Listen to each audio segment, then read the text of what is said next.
అందరికీ దయచేయను గాక. యూదులు మీ సంఘం ఎత్తబడిన తర్వాత కోపంతో, ఎందుకంటే సాతాను కూడా ఆ వాయుమండలం నుండి క్రిందకి వాడు సైన్యం పడదమే పడతాడు కాబట్టి ఆవురావురు అనుకుంటూ అంత్యక్రీస్తు సాతాను చీకటి మోకల అబద్ధ ప్రవక్త నేరుగా యూదా దేశం మీదకి వెళ్ళి వాళ్ళని శ్రమలు పెడుతూ ఉంటారు. 1260 రోజులు, సెకండ్ 1260 రోజులు వాళ్ళని శ్రమ పెట్టిన తర్వాత ఆ చివరి దినాన 1260వ రోజున, సెకండ్ పార్ట్ లో 1260 రోజున, అంటే దానికి కొద్ది రోజుల ముందు ఈ చీకటి శక్తులు ఎన్నున్నాయో అన్ని, సాతాను, అబద్ధ ప్రవక్త, అంత్యక్రీస్తు అన్ని కూడా ఆ హర్మగెద్దెను అనే ఆ స్థలానికి చేరుకుంటాయి. ఇస్రాయేల్ కంట్రీలో ఉన్నటువంటి హర్మగెద్దెన్ అనే లోయ దగ్గరికి చేరుకుని అక్కడ కొన్ని మంత్రాలు చెప్తాయి, లేక ఏదో కొన్ని పలుకుతాయి. ఆ అబద్ధ ప్రవక్త, అంత్యక్రీస్తు, సాతాను ఈ మూడింటి నోట్లో నుండి 3 కప్పల వంటి అపవిత్రాత్మలు లేక దయ్యాలు బయలు వెళ్ళి ప్రపంచమంతా ఇప్పటికే అసహనంగా ఉన్నారు.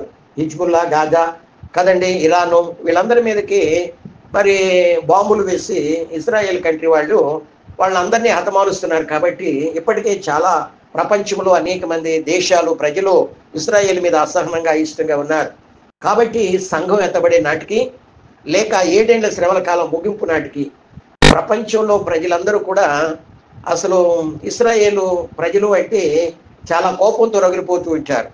అటువంటి కాలంలోనే ఈ ముగ్గురి నోట నుండి 3 కప్పల వంటి అపవిత్రాత్మలు బయలువెళ్ళి ప్రపంచ దేశాలన్నింటిలో కూడా అన్నిటికీ ఉన్నటువంటి అధినేతలు, అంటే దేశాధ్యక్షులు కదండి, ప్రధానులు, రాష్ట్రాధిపతులు వాళ్ళ దగ్గరకు పోయి కొన్ని అవి అప్పటికే కోపంతో ఉన్నటువంటి వాళ్ళ దగ్గరకు పోయి ఇవి ఇశ్రాయేలీలకు వ్యతిరేకంగా ప్రేరేపిస్తూ ఉంటాయి. ఆ రాజుల్ని, ఆ అధిపతులను ప్రేరేపించినప్పుడు, అంటే వాళ్ళని హిప్నటైజ్ చేస్తాయి అనుకుంటాను.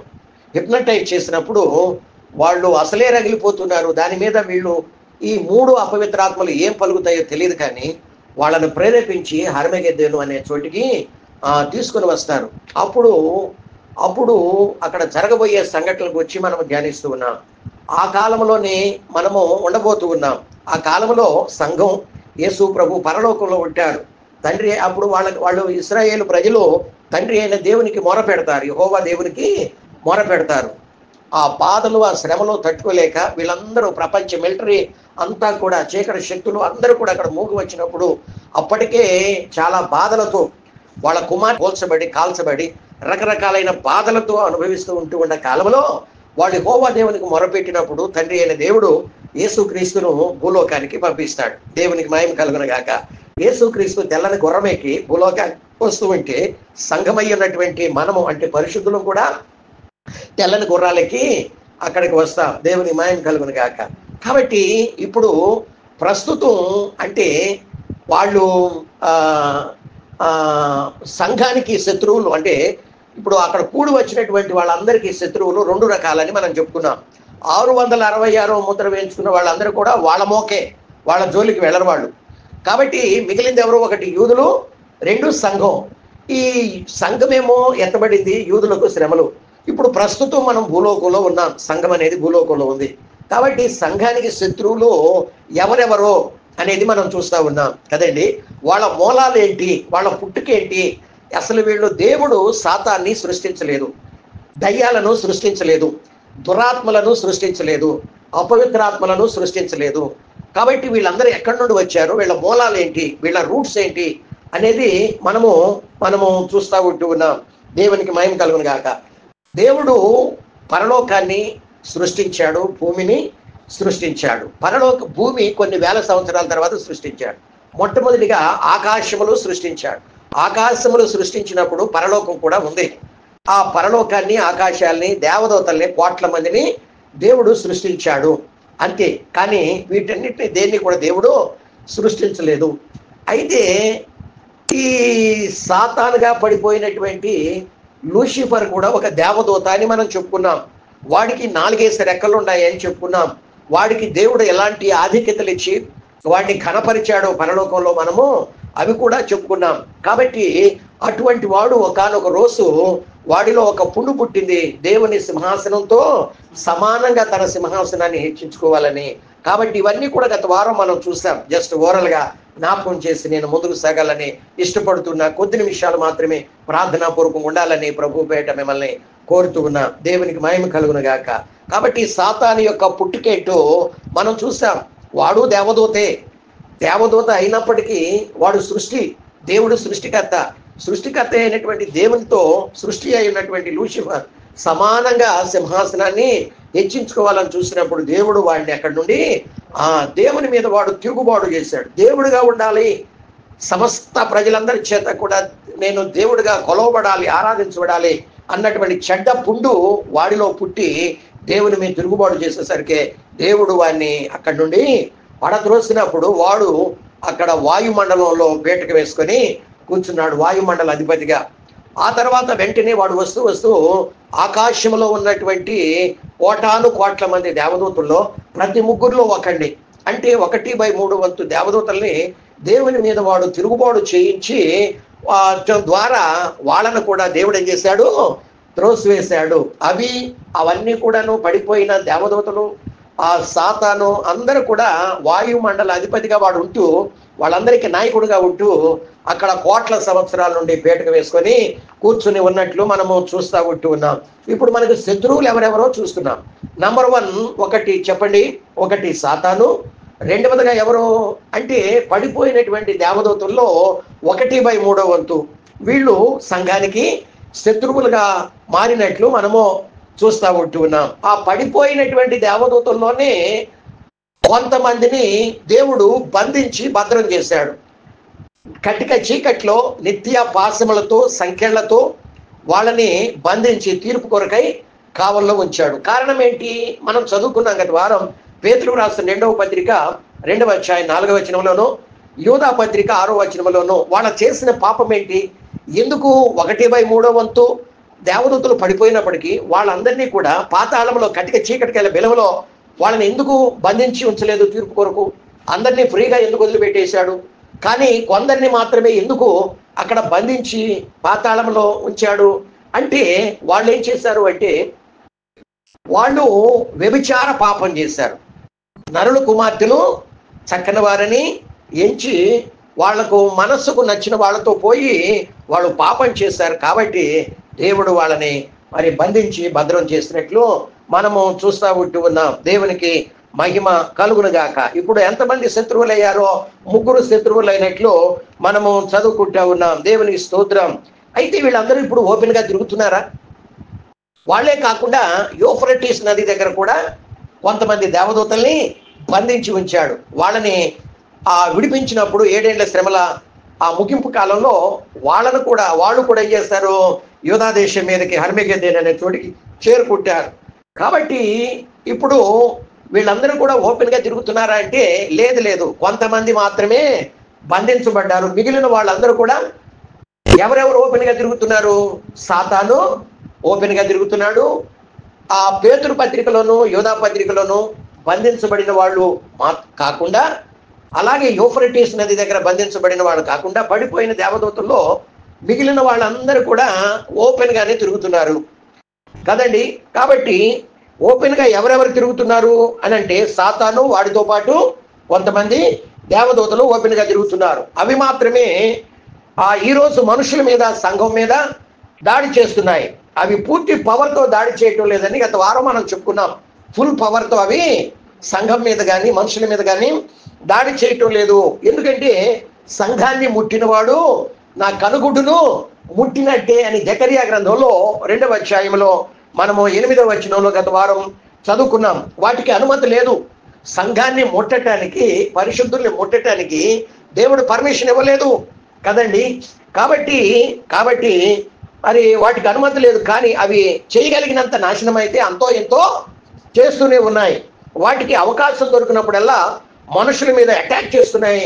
అవి ఫుల్ పవర్తో ఆపరేట్ చేయటం లేదు. ఇప్పుడు దేవుని బిడ్డలు ఉన్న చోట ఆపరేట్ చేయలేకపోతున్నాయి కదండి. దేవుని బిడ్డలు ఉన్న చోట అవి ఫుల్ పవర్తో ఆపరేట్ చేయలేకపోతున్నాయి. ఎందుకంటే దేవుని బిడ్డలు ఉన్న చోట ఏముంటుంది చెప్పండి?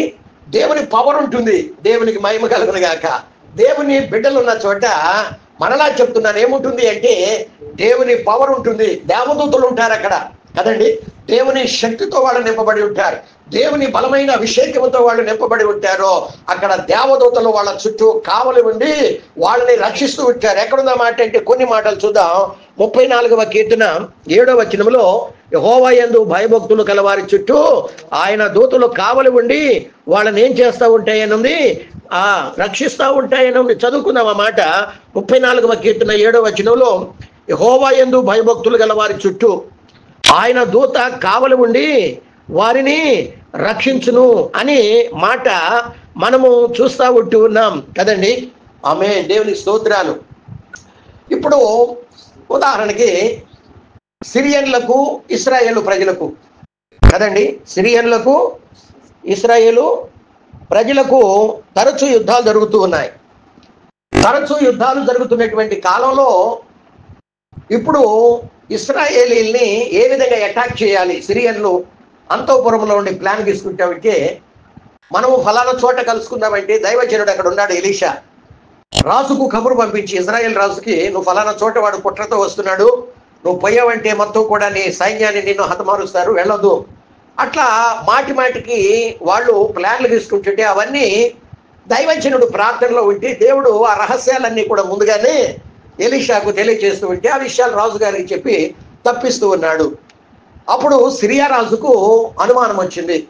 అనుమానం వచ్చి, మనం అంతఃపురంలో 4 గోడల మధ్యలో మన దేశంలో మనం మాట్లాడుకుంటున్న మాటలు వాళ్ళకి ఎట్లా తెలుస్తుంది ఇజ్రాయేలు రాజుకి, కాబట్టి మనలో ఎవడుండాడబ్బా ఈ రహస్యాన్ని వాళ్ళకు బట్టబయలు చేసేవాడు చెప్పంటే, ఒక వ్యక్తి అన్నాడు, ఒక వ్యక్తి, రాజా వాళ్ళ దేశంలో దైవజనుడు అనేవాడు ఒకడు ఉండాడు, మనము మాట్లాడుకుంటున్న ఈ మాటలన్నీ కూడా దేవుడు ఆ దైవజనుడికి ముందుగానే బయలుపరుస్తున్నాడు, కాబట్టి రాజు గారికి తెలియజేసి వాళ్ళని తప్పిస్తూ ఉన్నాడు. అయితే ఎవడబ్బా ఆ దైవజనుడు, వాడిని పట్టుకురండి అని లక్షల మంది సైన్యాన్ని పంపించాడు.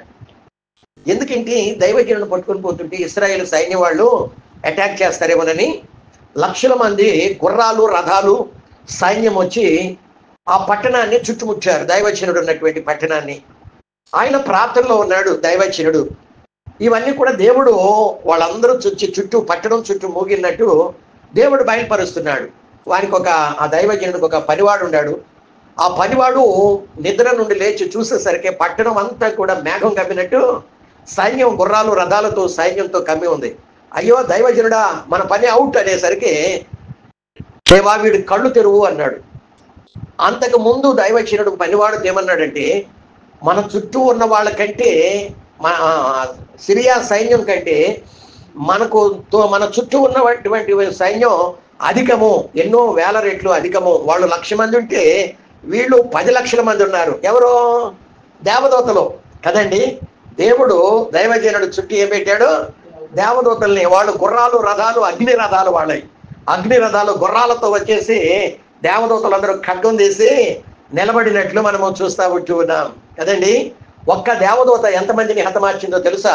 1,85,000 మంది అషూరు సైన్యాన్ని హతమార్చింది. ఒక్క దేవదూత అషూరు సైన్యంలో ఉన్నటువంటి సైన్యాన్ని 1,85,000 మందిని హతమారిచ్చాడు. దేవుని స్తోత్రాలు. ఇప్పుడు సిరియా సైన్యం కంటే లక్షల మంది కంటే దేవదూతలు దైవజనుడు చుట్టూ అధికంగా ఉన్నారు. దేవునికి మహిమ కలుగునుగాక. యేసు ప్రభు రేపు సిలువ ఎక్కబోతున్నాడు అనగా ఈరోజు గెత్సేమనే తోటలో ప్రార్థన చేసుకుంటే యూదా ఇస్కరియోతు ప్రధాన యాజకుడిని అక్కడ మన సైనికుల్ని వెంట పెట్టుకుని వచ్చి, నేను ఎవరిని ముద్దు పెట్టుకుంటానో ఆయనే ఆ బోధకుడు, ఆయన పట్టుకోండి అని కొన్ని రోకలు వాళ్ళ దగ్గర లంచం తీసుకొని ఆయన పట్టించాడు. ఆ సందర్భంలో ఆయన పట్టుకొని పోవాలని ఆ సైన్యం వచ్చినప్పుడు పేతురు సైనికుడు యొక్క వరలో నుండి కత్తి తీసి వాని చెవి తెగనరికినప్పుడు ఆ సందర్భంలో యేసు ప్రభు అంటున్నాడు, పేతురు కత్తి వరలో పెట్టు, కత్తి పట్టుకున్న వాళ్ళందరూ కత్తితోనే నశిస్తారు. నేను వేడుకుంటే నా తండ్రి 12 వ్యూహ సైన్యములను నా కొరకు పంపించడా. క్రింద ఫుట్ నోట్లో చూస్తే 26:53 మత్తయి సువార్తలో అక్కడేమని వ్రాయబడి ఉంది అంటే, సైన్యము వ్యూహం ఒక్కటింటికి కదండి, సైన్య వ్యూహము ఒక్కటింటికి 6,000 మంది యోధులు, 12 వ్యూహ సైన్యములను నా కొరకు తండ్రి పంపించడం అనుకుంటున్నావా అంటే 12 × 6,000 = 72,000 మందిని సైన్యాన్ని నా కోసం పంపించడం అనుకుంటున్నావా అని యేసు ప్రభు వారు తెలియజేసినట్లు మనము చూస్తూ ఉన్నాం. ఒక్క దేవదూత కదండి. వీళ్ళంటే మానవుల్ని 1,85,000 మందిని ఒక్క దేవదూత అంతమంది మానవుల్ని. కానీ మీరు ప్రకటన గ్రంథం 20వ అధ్యాయం 1వ వాక్యంలో చదువుకుంటే సామాన్యమైన మామూలు దేవదూత పెద్ద సంఖ్యలు పట్టుకొని వచ్చి సాతానును అగాధములో బంధించినట్లు మనము చూస్తా ఉన్నాం. మనుషుల్ని 1,85,000 మందిని చంపితే సాతాను ఈ మూక అంతటికీ కూడా నాయకుడు ఎవడో సాతానును అంత బలాఢ్యుణ్ణి ఒక సామాన్యమైనటువంటి దేవదూత రాబోయే దినాలలో ఏం చేయబోతున్నాడు? 7 ఏళ్ల శ్రమల అనంతరం 1000 ఏళ్ల పాలనకు ముందు వాడిని పెద్ద సంఖ్యలతో పాతాళము క్రింద ఉన్నటువంటి అగాధములో వాడిని బంధించబోతూ ఉన్నాడు.